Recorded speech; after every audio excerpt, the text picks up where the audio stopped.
Rick, you need to step back and let the grown-ups handle this. Brad Kellerman said it right there in Conference Room C at the Pentagon, in front of Colonel Hughes and three other Air Force acquisition officers. I'd been in the middle of explaining the technical specifications for our radar upgrade proposal when Brad walked in 20 minutes late, straightened his tie, and decided to take over my presentation. My name's Rick Thompson. I'm 49, been working defense contracts for 20 years, ever since I got out of the Navy. And that moment right there, watching Brad dismiss me like I was some junior engineer in front of people I'd been working with for nearly a decade, that's when I knew things had to change. But let me back up a bit. I started at Brewster Defense Solutions right after my Navy retirement. 20 years in the service, last 8 doing procurement logistics in places the Pentagon doesn't like to talk about publicly. Tony Brewster hired me himself back then, said he needed someone who understood how government contracts really worked, not just how they looked on paper.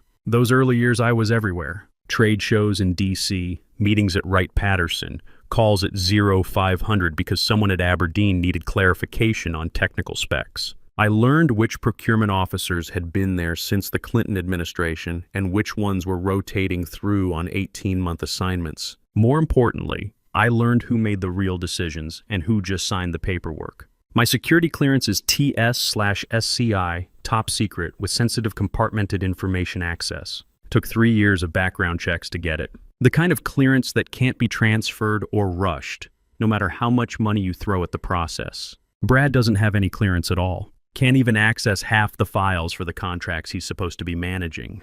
For 17 years, I worked directly with Tony. Every Monday morning, we'd sit in his office going over pipeline opportunities, contract renewals, relationship maintenance. He understood what it took to keep government clients happy. It's not about the lowest bid, he'd tell me. It's about trust and expertise they can't get anywhere else. Then came the restructuring 2 years ago. Tony said the company was growing, needed fresh blood, modern management techniques. Brad came from commercial real estate, had an MBA from Vanderbilt. Strategic perspective, Tony called it. Someone who can bring business discipline to government work. The thing about Brad is he's never been wrong about anything in his life, at least not in his own mind. First week on the job, he asked me for a breakdown of our government business. I spent 3 days putting together a presentation covering 14 active contracts, 22 potential opportunities, and the relationship map I'd built over 2 decades. He listened for maybe 20 minutes, then asked, "Can't we just streamline this and bid lower to win more?" That should have been my warning. Sarah and I talked about it that night over dinner. She could see I was frustrated, but we've got Katie starting her senior year at James Madison High, already looking at colleges that cost more than my first house. Mike's a freshman, playing junior varsity football, needs new gear every season. Our mortgage has about $285,000 left on it. And with college looming, changing jobs wasn't exactly appealing. "Give him a chance," Sarah said, clearing the dishes. "Maybe he'll learn." Over the next 2 years, I watched Brad take credit for every successful proposal while staying as far away as possible from the actual work that made those successes happen. When Colonel Hughes called with questions about the radar project, she asked for me specifically. When the folks at Huntsville wanted to discuss technical requirements, they scheduled around my availability, not Brad's. But in management meetings, Brad presented everything as his strategic vision coming to fruition. The worst part wasn't the credit stealing.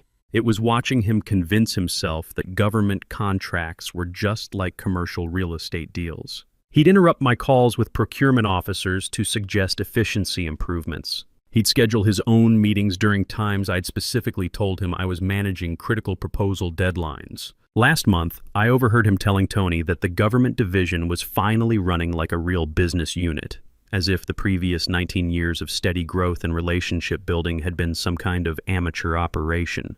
But back to that Pentagon meeting. Colonel Hughes had specifically requested this briefing on the ANFPS 132 radar upgrade proposal. It's a $47 million project over 4 years, involves classified technology integration, and requires someone with both the technical background and security clearance to walk through the implementation timeline. I'd been working this proposal for 8 months, knew every specification, every potential problem, every procurement requirement. Brad showed up late because he'd been stuck in traffic coming back from a networking lunch in Georgetown. Walked into the room like he owned the place, apologized to the colonel for the delay, then looked at me and said I could sit down.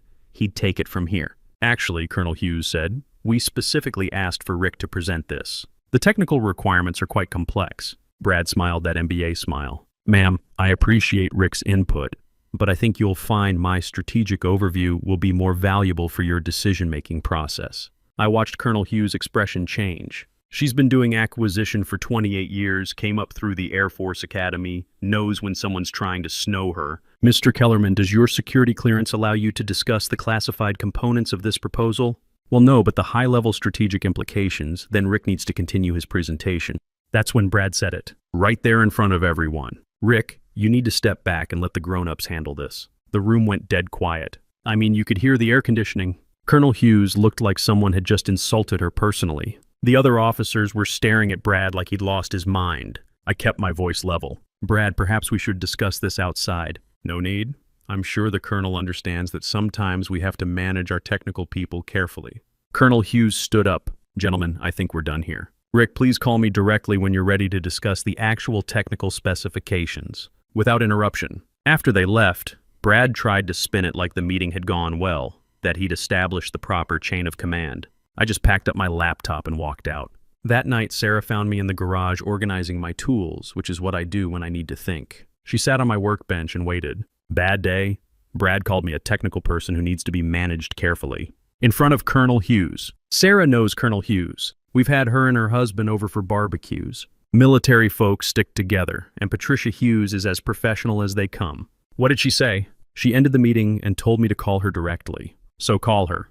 I did the next morning. Colonel Hughes was direct, like always. Rick, I need to ask you something, and I want a straight answer. Does your management understand what's required for this project? What do you mean, ma'am? I mean, does Brad Kellerman understand that this isn't a commercial contract? That we're dealing with classified systems integration, strict timeline requirements, and oversight from people who don't care about his MBA? Because if he doesn't, we need to know now.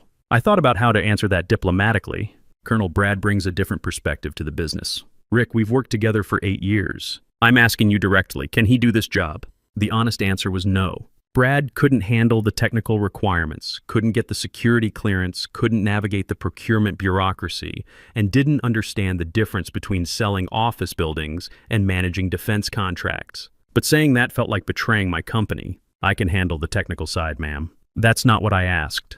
3 days later, Brad called a division meeting to discuss what he called relationship management optimization.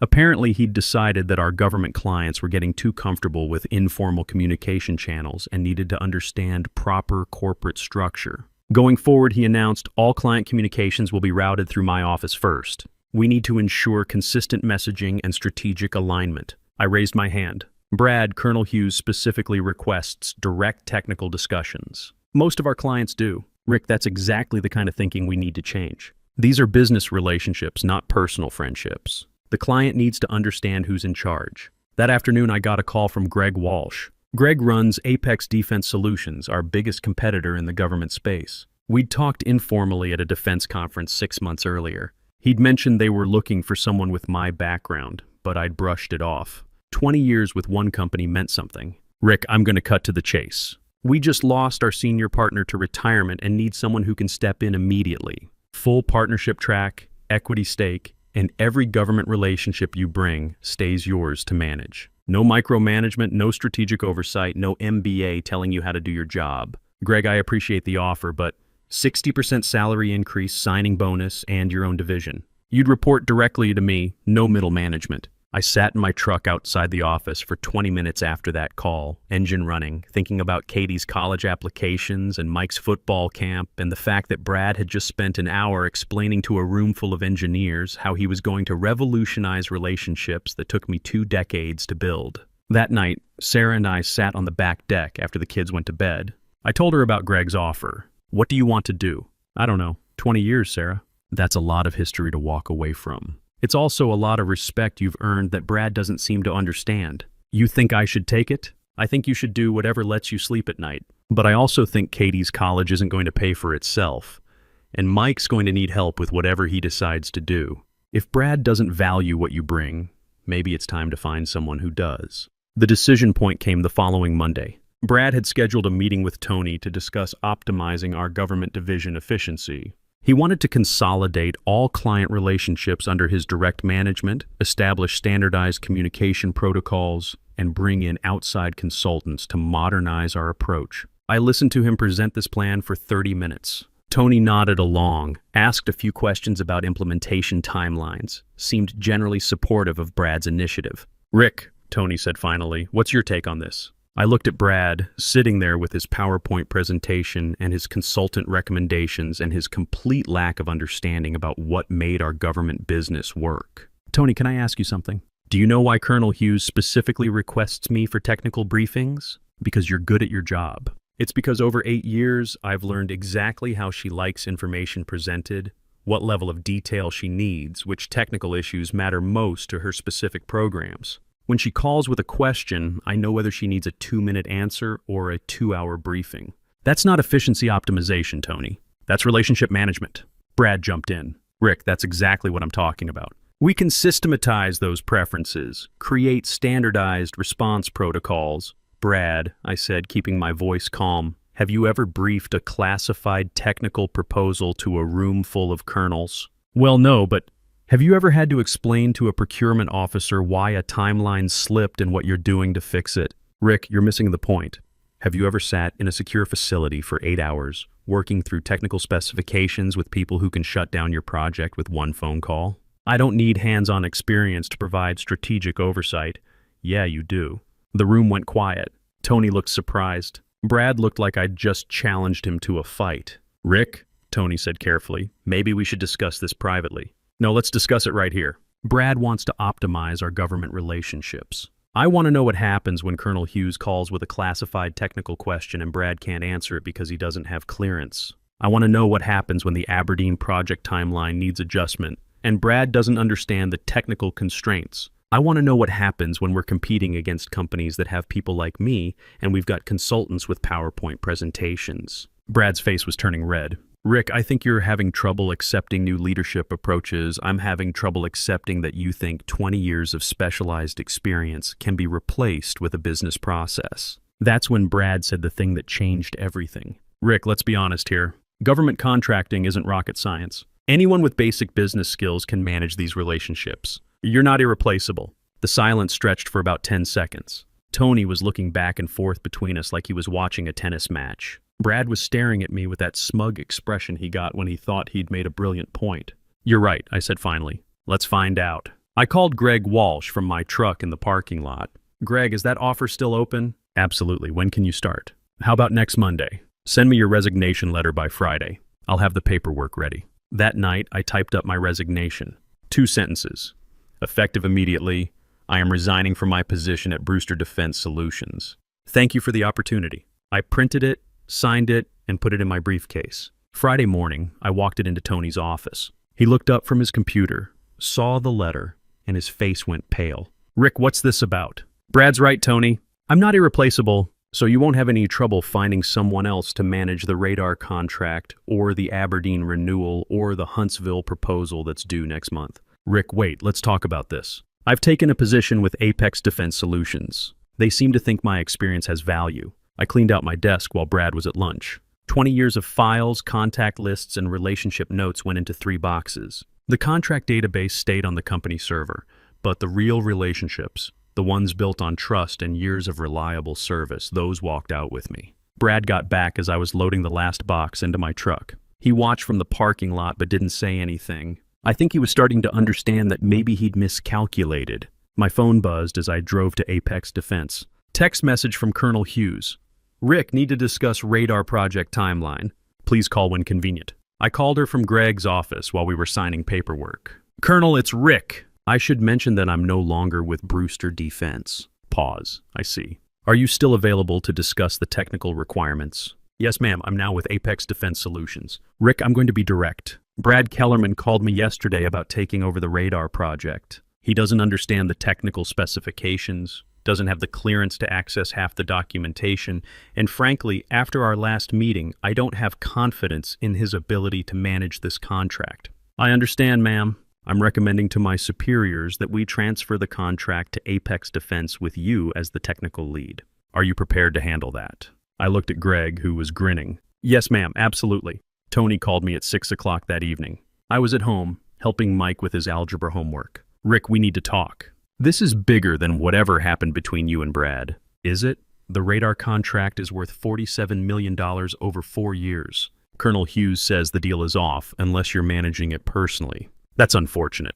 Don't play games with me, Rick. 20 years should count for something. You're right, Tony. 20 years should count for something. But your restructuring put Brad in charge of relationships he didn't build, in a business he's never worked, with clients who don't know him and don't trust him. Brad's got an MBA from Vanderbilt. He understands business. Government contracts aren't business, Tony.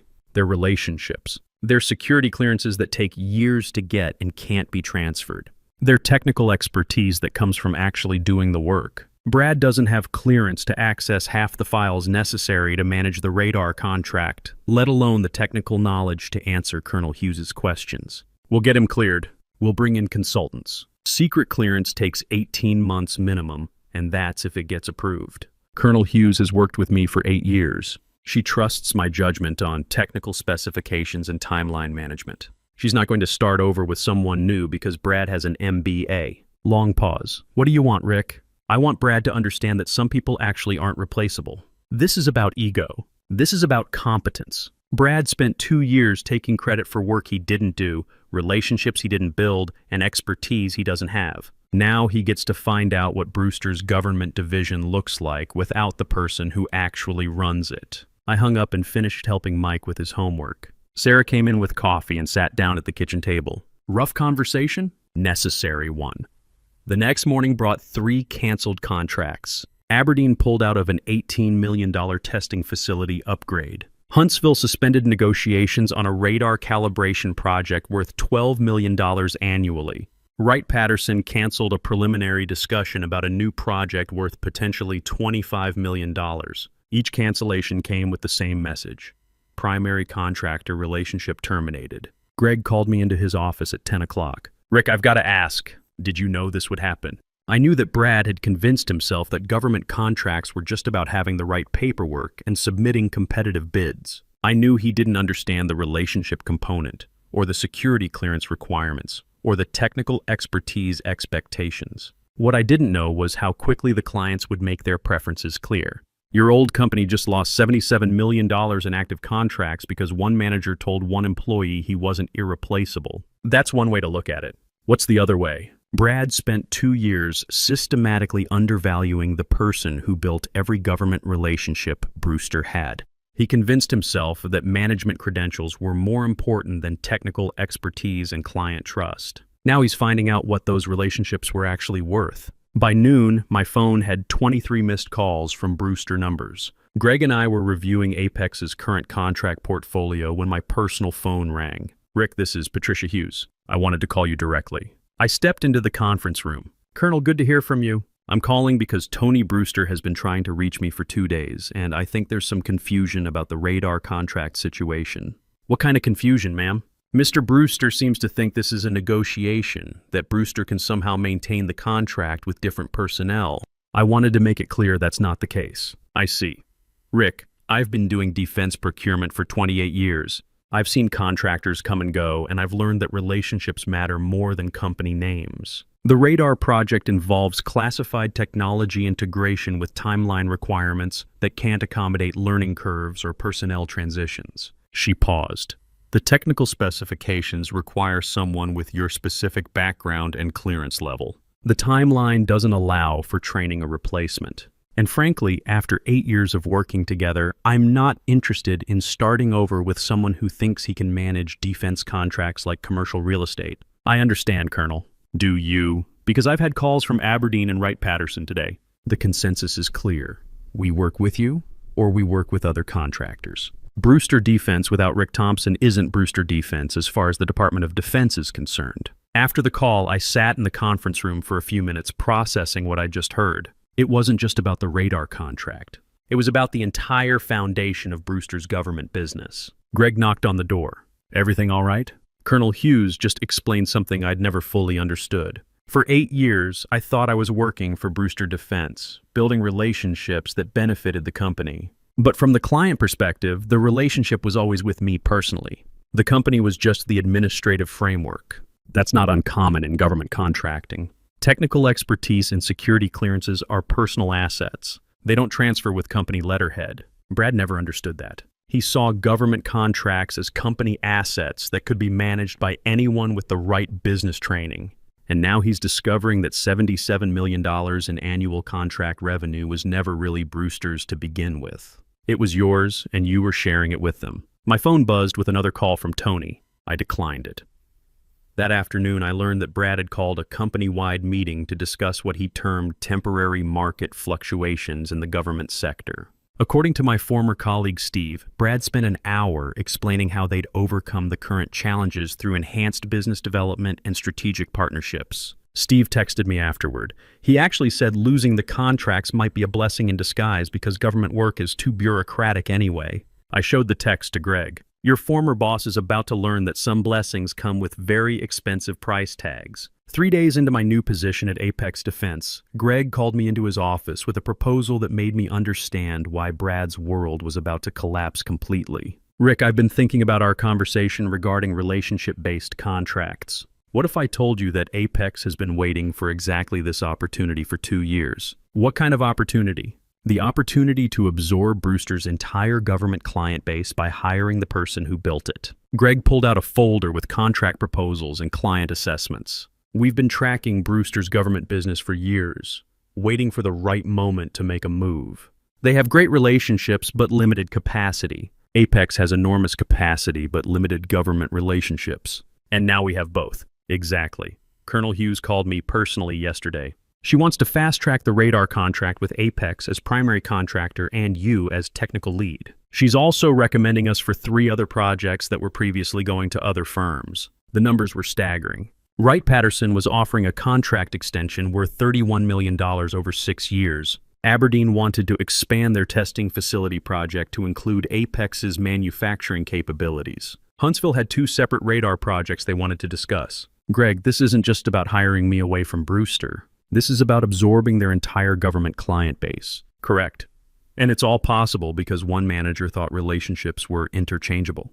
That afternoon, I made calls to procurement officers I'd worked with for years. Each conversation followed the same pattern. I'd explain my move to Apex Defense, and they'd immediately want to know about transferring existing contracts and exploring new opportunities. Major Helen Rodriguez from Aberdeen was the most direct. Rick, Brewster's current management seems to think government contracts are just paperwork. We need partners who understand that these projects involve national security considerations and can't be managed like strip mall development. By the end of the week, Apex had received formal requests for proposal on 8 major contracts previously designated for Brewster. The total value exceeded $94 million over the next 5 years. Brad called me directly on Friday afternoon. Rick, this is getting out of hand. Tony's willing to discuss a significant raise and a promotion if you'll consider coming back. I was in Apex's new government contracts office, which Greg had set up specifically for the business we'd acquired from Brewster. What kind of promotion? Director level? Your own department. I'd report to you on government matters. What changed Tony's mind about the value of specialized expertise? Brad's voice was tight. Look, maybe I underestimated some things, but you're destroying a company that gave you 20 years of opportunity. Brad, I'm not destroying anything. I'm working somewhere that understands the difference between management credentials and industry expertise. The board is asking questions, Rick. They want to know how we lost $77 million in contracts in 1 week. What are you telling them? I'm telling them that some employees are vindictive when they don't get their way. I looked out the window at the Potomac River.